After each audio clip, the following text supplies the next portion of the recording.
Mes chers amis et chers abonnés, bonjour, je suis très heureux de vous retrouver pour une nouvelle vidéo où nous allons à nouveau dénicher quelques pépites de mon grenier et j'ai décidé de vous ressortir un vieux film que j'ai encore ici en VHS et dont vous avez pu voir la miniature puisqu'il s'agit de Gladiator, vous voyez, que j'avais enregistré à l'époque en VHS, peut-être l'une des dernières VHS que j'avais enregistrées.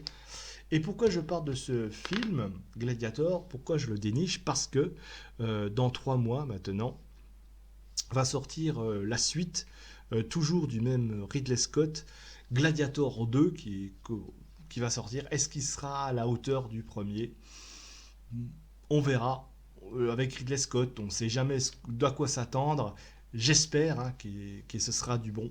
Mais voilà. Et donc j'avais envie, comme ça, de revenir sur le premier Gladiator, qui reste quand même un chef-d'œuvre intemporel.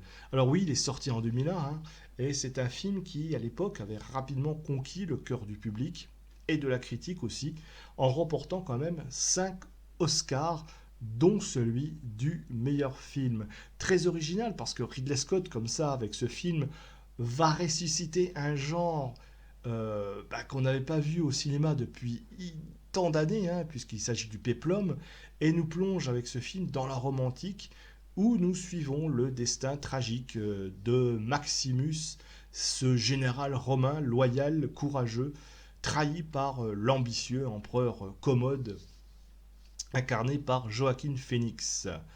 Alors, au-delà de son cadre historique, Gladiator va explorer comme ça des thèmes universels, ne serait-ce que la vengeance, la perte des proches aussi, la rédemption, aussi l'honneur, la quête de liberté, bien sûr, avec ce personnage de Maximus, incarné avec brio par Russell Crowe, un héros complexe, attachant, et qui suscite en nous à la fois l'admiration et la compassion. Son parcours, ça va du général quand même respecté à l'esclave gladiateur, et peut être vu un peu comme une métaphore puissante de la lutte de l'individu contre le pouvoir, justement, et le pouvoir contre le pouvoir tyrannique même.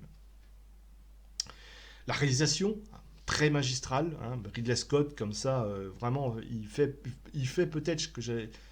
Je ne sais pas si c'était, on peut dire, son meilleur film, mais voilà, il sortait quand même d'un film, je crois que c'était, il sortait d'un film, il avait fait Armes égales, il avait fait 1492, il était encore dans une période assez faste pour lui, et il réussit cela, il arrive au sommet, voilà, avec ce film, nous offrant quand même des séquences de combats spectaculaires, avec des plans larges comme ça à couper le souffle. La reconstitution de la Rome est vraiment soignée. Je veux dire, entre les décors grandeur nature et les CGI, il fait un agréable mélange en créant comme ça une atmosphère immersive, assez réaliste.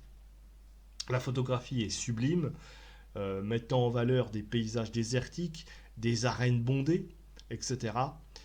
Les performances des acteurs qui sont à saluer.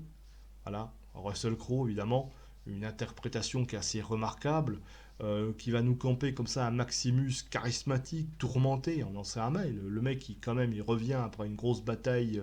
Voilà, il a battu pour Marc Aurèle dans les terres de Germanie. Il revient, il a envie de revenir chez lui pour retrouver son domaine dévasté, sa femme et son fils qui ont été tués.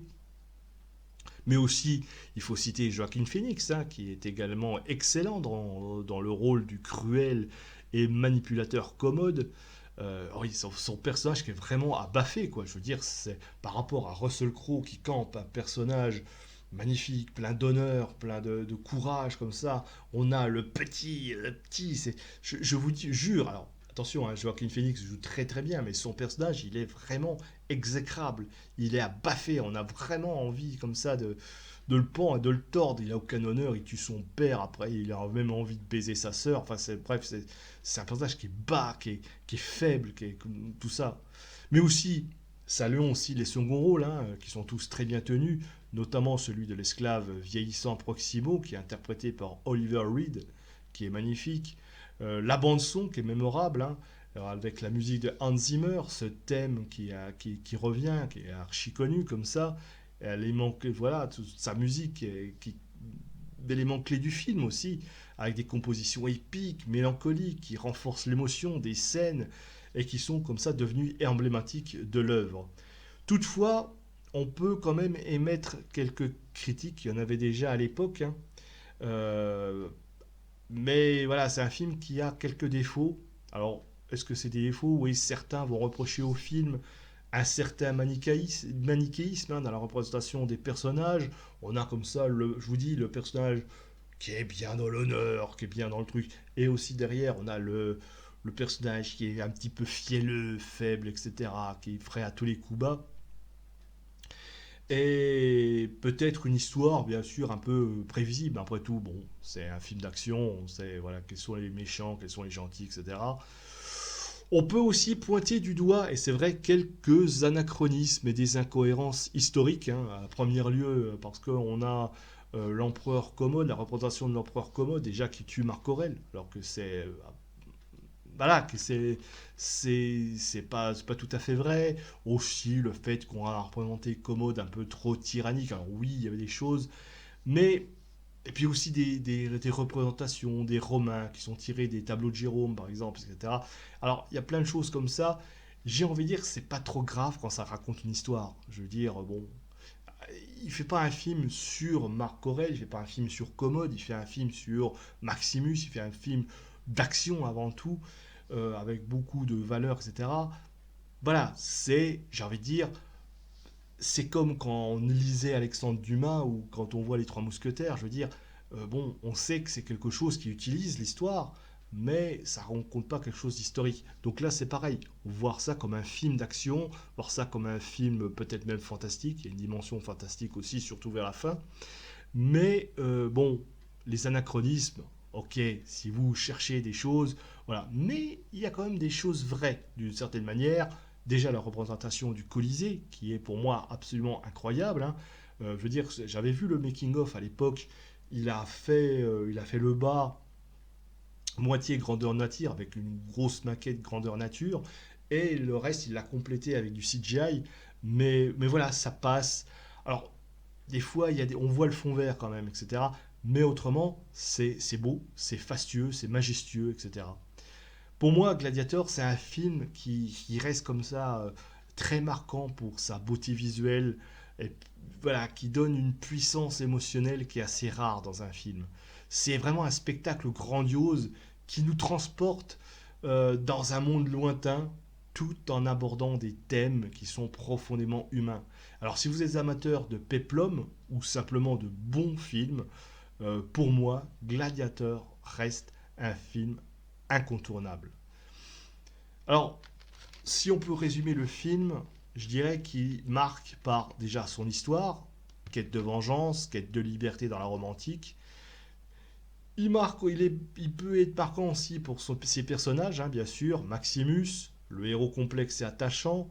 Commode, le méchant charismatique. Sa réalisation aussi, hein, des séquences de combat qui sont spectaculaires, très bien représentées, reconstitution historique, hein, qui est assez soignée, son moins dans ses détails, malgré ses petits défauts comme ça. Mais les combats des arènes, bah, on voit un petit peu. Alors, c'est vraiment, si vous êtes pointilleux, c'est vrai que si vous allez voilà, les filles, voilà, vous allez voir quelques petits détails qui vont vous faire sursauter. Mais franchement, voilà, il a soigné quand même la représentation des gladiateurs.